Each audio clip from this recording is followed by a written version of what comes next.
আপনারা যারা আল্লাহ আল্লাহ করেন, তার নাম নিয়ে হাসেন, কাঁদেন, ভয় পান, প্রেম করেন, তারা কি আদৌ জানেন কাকে নিয়ে এত কিছু? আল্লাহ বলতে আসলে আপনারা কি বোঝেন? কিছু একটা তো বোঝেন, সেটা আসলে কি?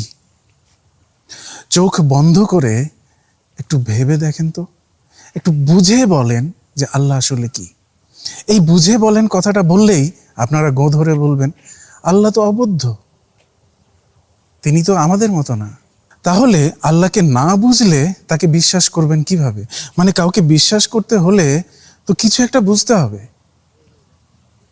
কাকে বিশ্বাস করছেন, কি বিশ্বাস করছেন সেটা যদি নাই জানেন, তাহলে তাকে বিশ্বাস করেন কিভাবে? আমরা অজানা কিছু জানতে হলে আমরা যেসব জিনিস জানি সেগুলোর সাথেই তুলনা করি, এছাড়াও তো বোঝার কোনো উপায় নেই। আল্লাহ কি মানুষের মতো? উত্তর হচ্ছে না, কোরআনের সংজ্ঞা অনুসারে। আল্লাহ কি নারী কিংবা পুরুষ? না, কোনোটাই না। তাহলে কি তিনি উভয়লিঙ্গ বা ট্রান্সজেন্ডার? না, সেটাও না। মানে আল্লাহ এমন একটা জিনিস যার কোনো লিঙ্গ নেই, যে বিয়ে করেনি, স্বামী বা স্ত্রী নেই, বাচ্চা কাচ্চা সন্তান কিছুই নেই। কিন্তু আল্লাহর হাত, পা, চোখ, কান এগুলো আছে। হ্যাঁ, ইসলাম মতে এগুলো আছে। আচ্ছা, তাহলে হাত, পা, চোখ, কান এগুলো কিরকম? এগুলো নাকি আবার আমাদের মতো না। ঝামেলা হয়ে গেল। এতক্ষণ ভাবছিলাম যে হয়তো আল্লাহকে বোঝা শুরু করলাম, যেহেতু আল্লাহর হাত, পা, চোখ, কান আছে। কিন্তু এখন বলছেন সেগুলো আবার আমাদের মতো না। আচ্ছা, হাত যদি আমাদের মতো না হয়, কোনো পশু পাখি প্রাণীর মতো না হয়, তাহলে সেটাকে হাত বলার কি অর্থ দাঁড়ায়? যে হাত, পা, চোখ, কান, নাক, মুখ পৃথিবীর কোনো কিছুর মতো না, কোনো প্রাণীর মতো না, মানুষের মতো তো নাই, তো সেগুলোকে আদৌ হাত, পা বলা কি যৌক্তিক? সেগুলো আদৌ চোখ, কান, নাক, মুখ কিভাবে হয়?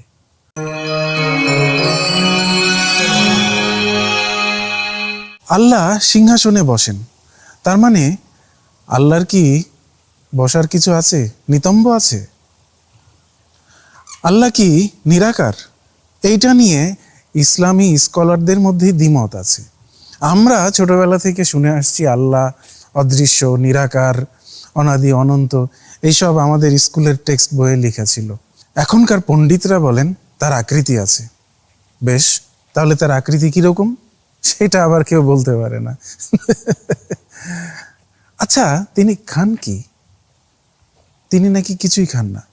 তাহলে এই অনন্ত বিশ্বের মানে এত জ্ঞান তিনি কিভাবে ধারণ করেন? তিনি কিভাবে ক্রোধে কাঁপেন, খুশি হন, মানে এত কাজ করেন, ফেরেশতাদের সাথে বাকবিতণ্ডাও করেন, মানে এত কাজ করেন, এত এনার্জি কোত্থেকে পান? আমরা কি সেটা কোনোভাবে বুঝতে পারি? কোনোভাবে বুঝতে পারি না, কারণ এমন কোনো জিনিস বাস্তব পৃথিবীতে নাই যেটা শুধু এনার্জি আউটপুটই দিবে কিন্তু কোনো এনার্জি ইনপুট নিবে না। আচ্ছা, তিনি কি ঘুমান? না, তন্দ্রা তাকে স্পর্শ করে না। লাতাখুযুহু সিনাতুন ওয়ালা নাওম। অবাক কারবার, তাজ্জব কারবার। এত কাজ করেন বেচারা, কিন্তু তিনি টায়ার্ড হন না, তন্দ্রা তাকে স্পর্শ করে না। এটা কিভাবে সম্ভব সেটাও আমরা বুঝি না। তিনি কি কোনো সুপার কম্পিউটার? না, তিনি সেটাও না। তাহলে আচ্ছা, আল্লাহ এই যে খুশি হন কিংবা রাগ করেন সেটা কিভাবে হয়? আমাদের দেহে কিছু হরমোন আছে, নিউরোট্রান্সমিটার রিলিজ হয়, যেমন ডোপামিন, সেরোটোনিন, অক্সিটোসিন, এন্ডোরফিন। এগুলোর উপস্থিতি থাকলে আমরা খুশি হই, আবার এগুলোর অনুপস্থিতিতে আমরা বিষণ্ণ হই। আল্লাহ তো দৈহিক আনন্দ, বেদনা, অনুভূতি থেকে পবিত্র। আল্লাহ যেহেতু মহাবিশ্বের সমস্ত কিছু নিয়ন্ত্রণ করেন, এখন আমরা তো এটা বলতে পারি না যে আল্লাহকে নিয়ন্ত্রণ করে কিছু হরমোন কিংবা নিউরোট্রান্সমিটার। সেটা তো হওয়া সম্ভব না, তাই না? তাহলে আল্লাহ যে এত রাগ করেন, খুশি হন, সেগুলোর অর্থ কি? সেগুলো তার ক্ষেত্রে কি অর্থ বহন করে? সেগুলো কিভাবে করেন তিনি? তিনি আবার এমন রাগ করেন যে তার আরশ কাঁপতে থাকে। আচ্ছা, যদি কোনো একটি নির্দিষ্ট সময়ে একই সাথে কোনো মানুষের উপর তিনি ক্রোধান্বিত হন, অর্থাৎ রাগে কাঁপতে থাকেন, আবার কোনো মানুষের প্রতি তিনি খুশি হন, তাহলে তিনি একই সময়ে কি করবেন? তিনি কাঁপেন নাকি হাসেন? আল্লাহর বৈশিষ্ট্য অনেকটা মানুষের মতো, তিনি প্রতিশোধ গ্রহণকারী, তিনি প্রতিশোধ নেন। আল্লাহর প্রতিশোধ বড়ই নির্মম সেই প্রতিশোধ। নূহের সময় সামান্য কিছু মানুষ রেখে বাকি সমস্ত মানুষকে, পশু প্রাণীকে তিনি ভাসিয়ে দিয়েছিলেন। কখনো ভূমিকম্প দিয়ে, কখনো মাটি ওলটপালট করে দিয়ে তিনি মানুষ হত্যা করেছিলেন, যেমন লূতের কওমের সময়। তবে পরকালের শাস্তি এগুলোর কাছে কিছুই না। পরকালে মানুষকে আগুনে পুড়িয়ে রোস্ট করা হবে। প্রতিটি অবিশ্বাসী পাপীকে আগুনে পুড়িয়ে রোস্ট বানানো হবে। ইমানদাররা অবশ্য কিছু সময় পরে ছাড়া পেয়ে যাবে, কিন্তু বাকি সবাই অনন্তকাল ধরে আগুনে জ্বলবে। আল্লাহ রহমানুর রাহিম এই কথা বলার আগে গাজার কথা, সুদানের কথা একবারও চিন্তা করেছেন? যে বাঘ হরিণ ছিঁড়ে খায়, যে বাজ পাখি ছোট ছোট বাচ্চা নিয়ে উড়ে যায়, যে শিশু গাজায় দুধের অভাবে মারা যায়, দাবানলে বনের হাজার হাজার প্রাণী মারা যায়, দুর্ভিক্ষে মানুষ মরে, তাদের কাছেও কি তিনি রহমান? যে রিজিক দাতা শিশুদের না খেয়ে মরতে দেয়, তার রিজিক কেমন? অথচ আল্লাহ কোরআনে গর্বের সাথে ঘোষণা করছেন, আল্লাহ সর্বোত্তম রিজিক দাতা। কি হাস্যকর! আপনারা কি হায়েনার শিকার করা দেখেছেন? তারা তার শিকারকে জীবন্ত অবস্থায় খাওয়া শুরু করে। কে বানিয়েছে এই নির্মম প্রকৃতি? খরায় মারা যাচ্ছে গাধা, একটা হরিণ তার বাচ্চাদেরকে রেখে ধরা পড়ছে বাঘের দাঁতে। এরকম নৃশংস প্রকৃতি কে তৈরি করেছে? এরকম নৃশংস প্রকৃতি না বানিয়ে তার অন্য কোনো অপশন ছিল না? তিনি কি একটা মানবিক সিস্টেম বানাতে অক্ষম? যদি অক্ষম না হয়ে থাকেন, তাহলে কেন এমনটা হবে? আপনারা কি এতক্ষণে বুঝতে পেরেছেন যে আল্লাহ নামের ধারণাটা আসলে আপনারা বুঝেন না? যদি নাই বুঝেন, তাহলে কেন তার স্তুতি করতে হবে আপনাদেরকে? কেন করেন সেটা? যেমন আপনারা বলেন আল্লাহু আকবার, মানে আল্লাহ সবচেয়ে বড়। কেন আপনাদেরকে এই তুলনা করতে হবে? মানে কার চেয়ে বড়? আল্লাহ যদি অসীম হয়, তাহলে এই প্রশংসা করার কি মানে আছে? কেন আল্লাহকে অন্যদের সাথে তুলনা করতে হবে? আল্লাহ যদি অসীম হয়, তাহলে তো তিনি অসীম। তাকে অন্য কার সাথে তুলনা করার কি মানে আছে? এই স্তুতির কি অর্থ বহন করে? এইসব স্তুতির কারণে আল্লাহ সম্পর্কিত ধারণাটা আরো বেশি করে ঘোলাটে হয়ে গেল, আরো বেশি করে দুর্বোধ্য হয়ে গেল। এছাড়া তো আর কিছু হচ্ছে না। এইসব কার প্রয়োজন জানেন? একজন মানুষ রাজার। কারণ তার প্রজারা যদি তার স্তুতি না করে, তার প্রজারা যদি সন্তুষ্ট না থাকে, বিদ্রোহ করে, তাহলে তার রাজ্য হারানোর ভয় থাকে। তাহলে আল্লাহ কেন এরকম মানুষ রাজার মতো? তাহলে কেউ কি আল্লাহর ধারণাকে এমনভাবে তৈরি করেছে আমাদেরকে ধোঁকা দেওয়ার জন্য, তার নিজের কাজে ব্যবহার করার জন্য?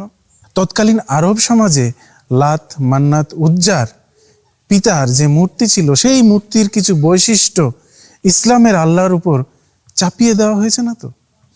যখন যেরকম প্রয়োজন সেরকম কিছু বৈশিষ্ট্য আল্লাহর উপর চাপিয়ে দিয়ে আল্লাহ সম্পর্কিত ধারণাটাকে আরো বেশি গোজামিলে পরিপূর্ণ করে ফেলা হয়েছে না তো? এবার আপনাদেরকে মূল প্রশ্নটি আরেকবার মনে করিয়ে দিই। আল্লাহ সম্পর্কে আপনারা আসলে কি বোঝেন, কিংবা আদৌ কিছু বুঝেন কি? বুঝলে সেটা কি? সাধারণ বিশ্বাসীরা আল্লাহকে ভয় পায়, মনে করে আল্লাহ খুব মাথা গরম একটা বিশাল লোক, যে আকাশের উপরে থাকে। মানে কল্পনা করুন, একটা বিশাল ক্ষমতাবান লোক আকাশের উপর সিংহাসনে বসে আছে, খুব ক্রুদ্ধ হয়ে। সে পৃথিবীর সবার কাজকর্ম লক্ষ্য করছে। মানে কে বান্ধবীর সাথে ভালোবাসা করছে, মানে কে বিয়ে ছাড়াই চুমু খাচ্ছে, কে রোজা রাখেনি, কে নামাজ কাজা করছে, এগুলো বসে বসে দেখে আর ক্রুদ্ধ হন, আর তার ছড়ি ঘোরাতে থাকেন আর বলতে থাকেন, তুই খেলে একবার মরে দেখ, তারপরে আমি তোকে দেখাচ্ছি মজা। এমন বিশ্বাসের পর ইমানদাররা সুস্থ কিভাবে থাকে সেটা নিয়ে প্রশ্ন আমি আপাতত তুলতে চাচ্ছি না। আমার প্রশ্নটি হচ্ছে, আসলে আল্লাহ বলতে আপনারা কি বোঝেন? এই প্রশ্নে অনেকেই ভেবাচাকা খান, তাই একটু সাহায্য করি, একেবারে আন্তরিকভাবেই সাহায্য করি। ধরুন, আমরা আল্লাহ বলতে এমন এক সত্তাকে বুঝি যার চেতনা আছে, তিনি সর্বজ্ঞ, সর্বদ্রষ্টা, সবকিছু স্রষ্টা এবং নিয়ন্ত্রক। এখন প্রশ্ন হলো, এই চেতনা, এই সচেতনতা আসলে কি জিনিস? আমরা জানি চেতনার জন্য দরকার ব্রেন, আর ব্রেন চালু রাখতে দরকার অক্সিজেন, গ্লুকোজ, রক্ত প্রবাহ, মানে একটা শরীর লাগে। কিন্তু আল্লাহর তো কোনো শরীর নাই, খাওয়া পড়া নেই, ঘুম নাই, তাহলে তার চেতনা কিভাবে কাজ করে? অসীম জ্ঞানকে ধারণ করতে এবং কাজে লাগাতে অসীম শক্তির উৎস থাকা প্রয়োজন, একটা ইন্টেলিজেন্সের স্থিতি থাকতে হয়। কিন্তু আল্লাহর নাকি এগুলোর কিছুই দরকার নাই। তাহলে তার চেতনার মানে কি? তিনি যদি বুঝেন, জানেন, খেয়াল রাখেন, তাহলে তার এই বোঝা জিনিসটা ঘটে কিভাবে? আমরা তার এক বিন্দুও বুঝতে পারি না। আপনাদের জন্য আরেকটু সহানুভূতির হাত বাড়াই। বলুন তো, আপনি কি আইনস্টাইনের স্পেশাল রিলেটিভিটি পুরোপুরি বোঝেন? না, অনেক মানুষই বোঝে না। কোয়ান্টাম ফিজিক্স, এলিমেন্টারি পার্টিকেল, এগুলো বোঝেন? এত কিছু বাদ দিলাম, এই যে আপনার ফোনে আমার কথা, আমার ছবি হুবহু আপনি দেখতে পাচ্ছেন, এটা কিভাবে ঘটে? এর পিছনে কত রকমের টেকনোলজি আছে, আপনি কি তার সব জানেন? তো আমরা এই মানুষের কেরামতিগুলোই বুঝতে পারি না। একটা মানুষকেই বুঝতে আমাদের কষ্ট পেতে হয়, তার চিন্তা চেতনা ঠাহর করতে আমাদের নাকানি চুবানি খেতে হয়। আর যিনি নাকি পুরো মহাবিশ্বের ডিজাইন করেছেন, সৃষ্টি করেছেন, নিয়ন্ত্রণ করছেন, অপারেট করছেন, পরবর্তীতে আমাদের বিচার করবেন, তাকে বুঝতে পারা কি সম্ভব? অনেকেই এখন স্বস্তির স্বরে বলবেন, না না না, আল্লাহকে বোঝা অসম্ভব, তিনি তো অসীম। আপনাদের এই আনন্দটা আসলে হতাশার মোড়কে পরিণত বুদ্ধির আত্মসমর্পণ। আসুন এবার সিরিয়াস হই। যদি সত্যি আল্লাহ মহাবিশ্বের স্রষ্টা হন, তাহলে তিনি যে কিভাবে আছেন, কিভাবে চিন্তা করেন, কিভাবে সিদ্ধান্ত নেন, সেটা আমাদের কোনো দিনও বোঝার কথা না। আর যাকে বোঝার কোনো উপায় নেই, তাকে বিশ্বাস করার অর্থ দাঁড়ায় একটা অন্ধ খোলসকে ভালোবাসা। একটা উদাহরণ দেই। আমি বললাম একজন লোক যে আকাশে উড়ে বেড়াতে পারে, সে দেয়ালের মধ্য দিয়ে হেঁটে যেতে পারে, 1 সেকেন্ডে চাঁদে চলে যেতে পারে। আপনি কি জানবেন লোকটা কি, লোকটা কেমন? আপনি শুধু এইটুকু বুঝবেন, লোকটা অলৌকিক ক্ষমতার অধিকারী। কিন্তু অন্তত এইটুকু বুঝবেন যে সে একটা মানুষ। কিন্তু আল্লাহ তো মানুষও না। তাহলে আমরা কি ধরে তার অস্তিত্ব কল্পনা করব? আমরা জানি না তিনি দেহধারী কিনা, তার মাথা আছে কিনা, তিনি চিন্তা করেন কিভাবে, আবেগ আসে কিভাবে। তাহলে আমরা কি বিশ্বাস করছি? এটা কি কোনোভাবেই কোনো অর্থ প্রকাশ করে? যে সত্তার কোনো বৈশিষ্ট্য আমি জানি না, যার কর্মপদ্ধতি অজানা, তাকে খায় না মাথায় দেয় সেটাও জানি না, যাকে ভালো খারাপ বলার কোনো মানে নেই, তার প্রতি ভক্তি কি এক প্রকার মানসিক বৈকল্য নয়? আমাদের বাস্তবতার বাইরে কিছু থাকতেই পারে, তবে সেই বাইরের জিনিসে বিশ্বাস করার আগে জানতে হবে তাতে অন্তত কিছু তো বোধ আছে। তা না হলে সেটা বিশ্বাস নয়, সেটা আত্মপ্রবোধ। অনেকেই বলেন ঈশ্বর থাকলেই কি আর না থাকলেই বা কি। তো এই ঘোড়ার ডিমটা থেকেও আপনার কি, না থেকেও আপনার কি? বলেন ভাই, আমারে বলেন, বুঝাইয়া বলেন। এই প্রশ্নটাই বলে দেয় ঈশ্বরের উপস্থিতি যদি আমাদের জীবনের বাস্তবতায় কোনো পার্থক্য না আনে, যদি তাকে কোনোভাবেই বোঝা না যায়, তবে তার অস্তিত্বে বিশ্বাস মানুষের জন্য কোনো অর্থবোধ করে না।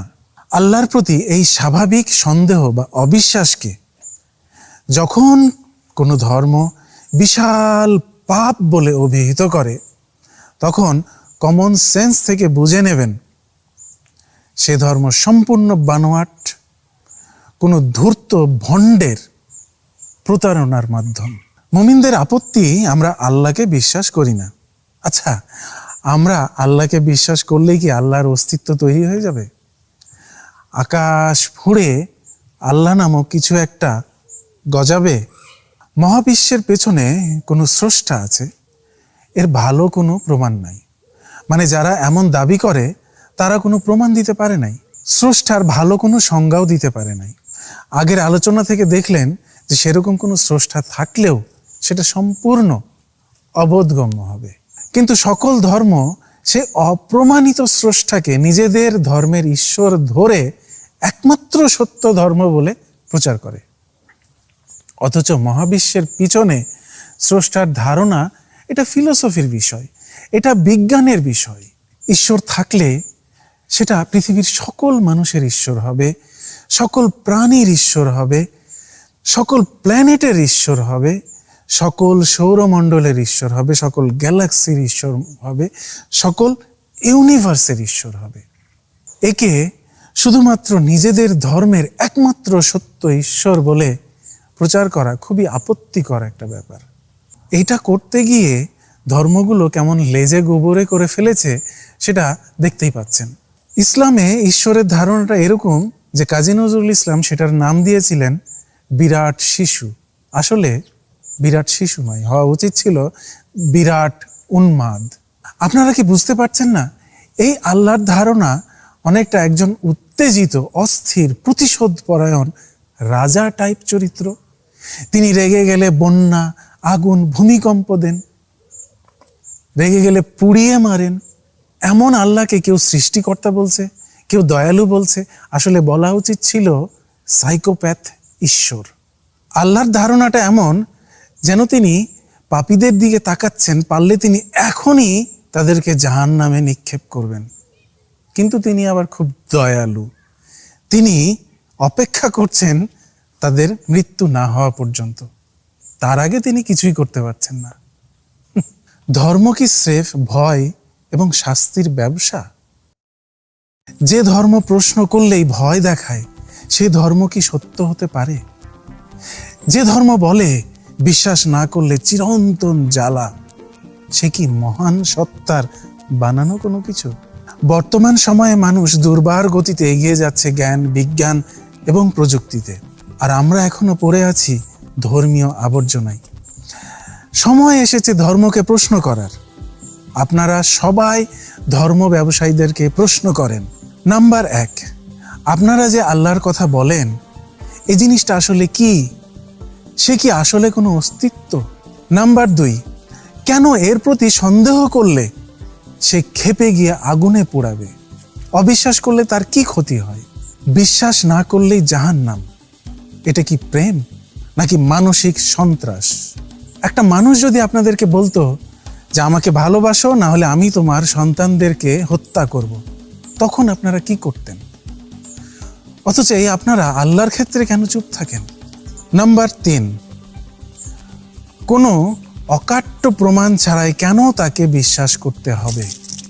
এবং নাম্বার 4, কেন তিনি আমাদের সাথে যোগাযোগ করেন না? কেন তিনি সেই 1400 বছর আগে ছাগল রাখালের সাথেই শুধু কানাকানি করেছেন? নাম্বার 5, পৃথিবীর বেশিরভাগ মানুষই আল্লাহকে বিশ্বাস করে না, অনেকে তার নামও জানে না। তারা সবাই পাপী।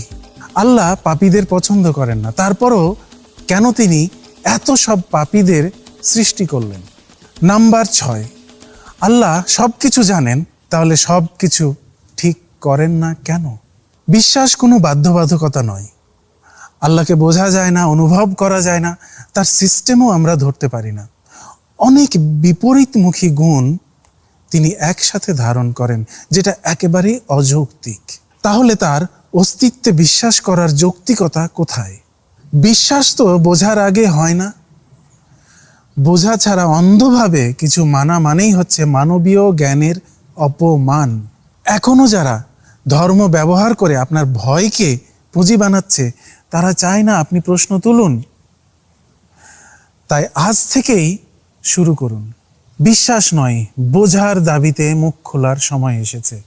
সময় এসেছে প্রশ্ন তোলার, যুক্তিকে সম্মান দেখানোর। সবাইকে বলুন, ভিডিওটি শেয়ার করুন।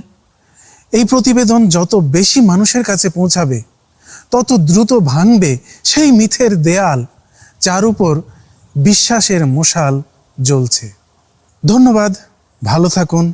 দেখা হবে তিতা টিভিতে, যেখানে প্রশ্ন করা অপরাধ নয়, দায়িত্ব। যুক্তি দিয়ে বলুন, ভয় দিয়ে নয়। যুক্তির লাঠি দিয়ে বিশ্বাসের দরজা ঠক ঠক করে ধাক্কা দিন। ধন্যবাদ সবাইকে।